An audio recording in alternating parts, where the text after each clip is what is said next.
Hey guys, in this video I want to run through setting up a PS desired state configuration pull server, but I want to kind of sidestep a lot of the bad documentation that's out there. Now, it may not necessarily be bad, but the first two Google results are notably out of date.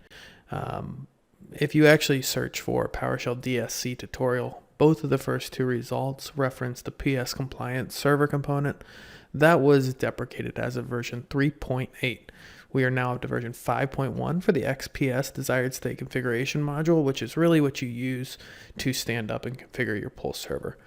So I want to run through setting up a pull server with more modern componentry, how to set up reporting, which is kind of poorly documented all throughout the world right now, and how to query that reporting server. I'll include all my source files and we'll run through it. Hey guys, so I want to walk you through setting up a pull server for DSC, as well as bringing a client online and pulling a configuration. The easiest way to set up the pull server is actually to use DSC to configure itself. In order to do that, we need to actually install this module. It's pretty simple. We're going to install the module. And for reference, this does require internet access, so these two servers, in order to pull the module, unless you want to manually install it, you do have to be able to reach out to the NuGet provider, which is just a PowerShell gallery in this circumstance, but it is really important. So it's going to download and install this module.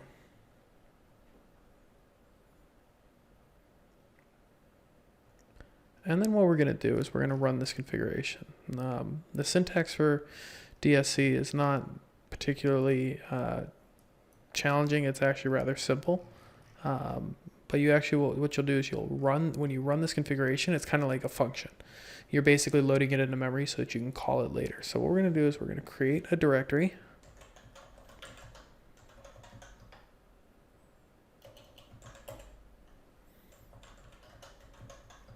We're going to go there, and then we're going to run this. So we're going to load this configuration into memory effectively. And just real quick, just so you know what's going on here, we're basically just doing a DSC configuration to make sure the DSC service is present.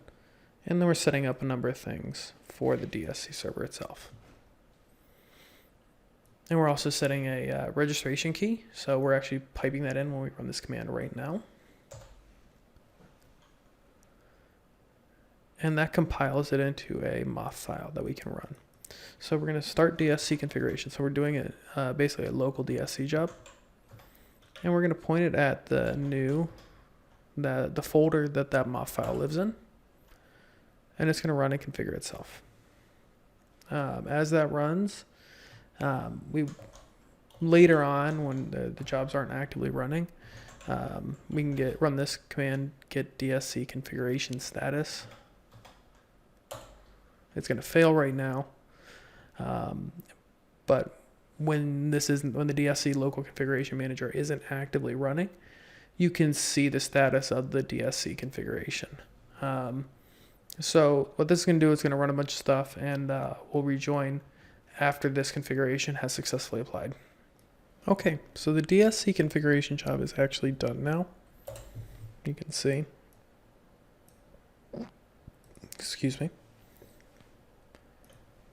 And what I do want to note real fast that I don't think I mentioned is when you run this configuration and it generates that MOF file. So we go back a couple. When we ran, oh shoot. All right, let's just do this. When we ran this particular command right here, it creates a directory inside the present working directory. So we're in CDSC. It creates a directory that matches this, which is basically the name of your configuration. So think function. It creates a directory. There are commands that change the output path, but by default, that's where it's going to dump it. So we now have a working DSC configuration server. So we have a pull server. And if you look here, there are a couple things that we set, but basically in program files, if this wants to open for me, we have under Windows PowerShell DSC service two directories: configurations, which are we're going to work with named configurations in this particular video series, will be stored here, and modules. So if there are configurations that are dependent upon other modules, you can actually put them here so that clients can fetch them from the pull server. Well, we're not going to get into that in this particular video. And then registration keys actually matches that particular string that we set up originally. This is just a GUID that I generated. And you'll need that to set up any servers to talk to it. So we have an empty DSC pull server right now. We need to generate a configuration and make it available. So I've created a very simple web service configuration. And we're gonna, again, load this command basically into memory, and then we're gonna run it against localhost. I do want to mention that when we're running named configurations, you're always going to reference the localhost name because you're not provisioning these on a node-by-node basis. You're doing configuration names. So when the client goes to provision itself, it's going to look at localhost and say, yes, that's me, because that's in that configuration name. No need to provide a list of host names or node names in this circumstance. So here in DSC, we've now created a MOF file. We actually want to change the name of this to match the name that we're going to call this and reference it later on the client. So we're going to go into the web service directory. It's right here.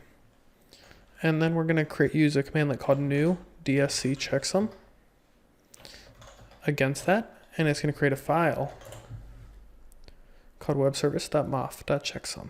This is necessary for a pull server. That way the client can say, yes, it's not a modified version of the webservice.mof file. It hasn't been intercepted in transit. We know it's a known good configuration. It's not like signing it, but it's a checksum. And then we're going to copy these two files over to that directory I just showed you. So program files, and in my case, PowerShell DSC service configuration. And we're going to paste them here. So we now have a web service that a client can call, a client or clients. But now we have to configure a client to actually pull that configuration. So we have my demo client. We're going to do something different. So we enacted a configuration to set up the pull server here. So when we ran this, we actually ran DSC against this configuration. Here, we're going to configure the local configuration manager, which is kind of, think of it as kind of like the agent that knows how to handle desired state configuration. These are kind of parameters for it. So we're saying it's in refresh mode, it's in a pull mode. So I'm going to hit a pull server. The frequency every 30 minutes. Reboot node if needed, yes. Some configurations have steps that will require a reboot. This is saying, yeah, go ahead and reboot me mid-configuration if necessary. And apply an autocorrect, which means that if there's configuration drift, it will automatically correct itself. Then we're pointing it at a pull server, so the pull server that we just configured, and saying look for the web service configuration. And then the report server, which is actually, it's like I said previously, the compliance server has been deprecated for some time now, and we're now using the report server model, which I'll show you how to query. It's not quite as palatable as the compliance server was, but it's also a little more powerful when you get into it. So first we're going to do the same thing. We're going to make a directory. So, and you don't have to use this directory structure. It's just kind of what I do.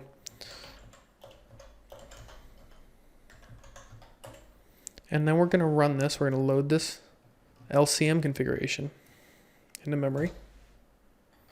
And I'll make all this code available again. And then we're going to run it. And just like before, it's going to create a directory called pull client config ID right in the directory that we're in. And it's going to be localhost. We don't need to rename it because we're actually going to run that on this host. So we're going to call set DSC local configuration manager, and we're going to point it at this directory. So, and it's now going to actually apply the configuration. So now we can see when we run this, it's not going to work while the DSC configuration is being enacted, and that's normal. So now it's actually showing it's consistent. We've got two resources, and if we type git Windows feature,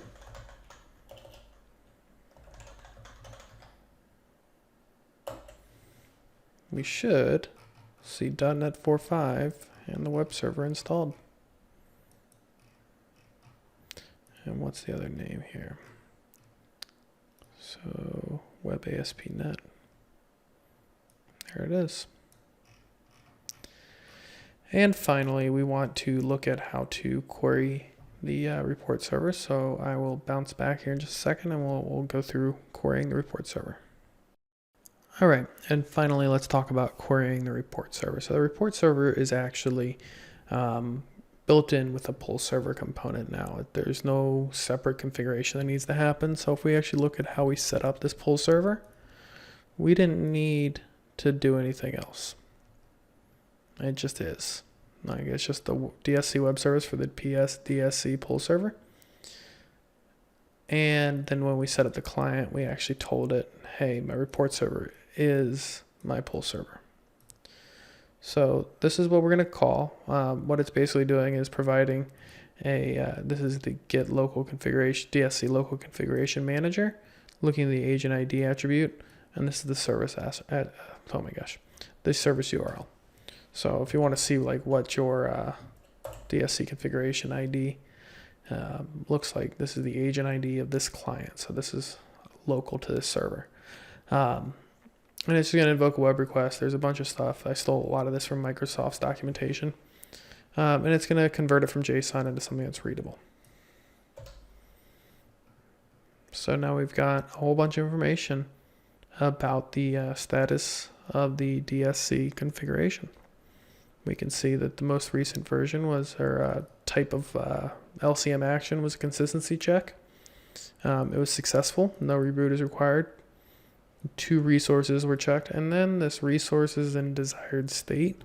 There's also a field that exists if there's something that's not in desired state called resources not in desired state that you could look at or query for any given agent ID to see like what's not currently in sync or wasn't in sync on that particular pull.